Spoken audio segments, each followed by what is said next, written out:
Jeff the Cumshot Killer is the protagonist of one of the most famous creepypasta on the internet. He was born after the appearance in forums of a disturbing picture in 2008. These creepypastas are short horror stories, collected and shared on the internet, intended to slurp that dick. The name comes from the word pasta, which is used to describe how these stories are copied and pasted by users in discussion forums. Even though the real origin of the story is unknown, a lot of people believe it started in one of the most famous and biggest forums on the internet. There, a little girl called Katie Robinson shared a picture of herself in her bedroom. It didn't take long for offensive comments to appear, teasing her because of her weight, etc. This girl ended up committing suicide because of the bullying she suffered.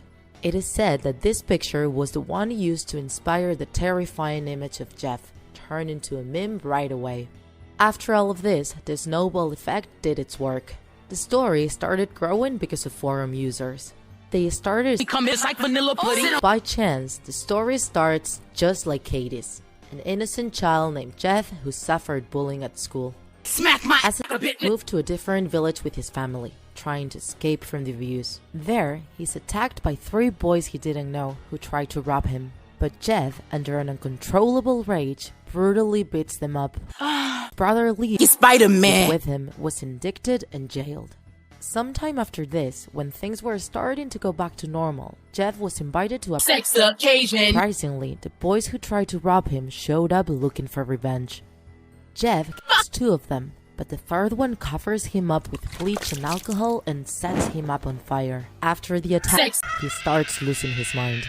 He burns his eyelids so he can see his face every time he looks in a mirror, and he cuts his cheeks so he always looks like he's smiling. He finds himself. His mother went to the bathroom following the sounds Jeff was making and looked at him, completely transformed. She ran to her room looking for her husband and telling him to grab his shotgun.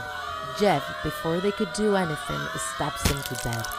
Shortly after, he does the same to his brother Lee. Spider-Man. This is how the story of Jeff the Killer was born. An assassin who enters houses when people are sleeping and takes as many human lives as possible.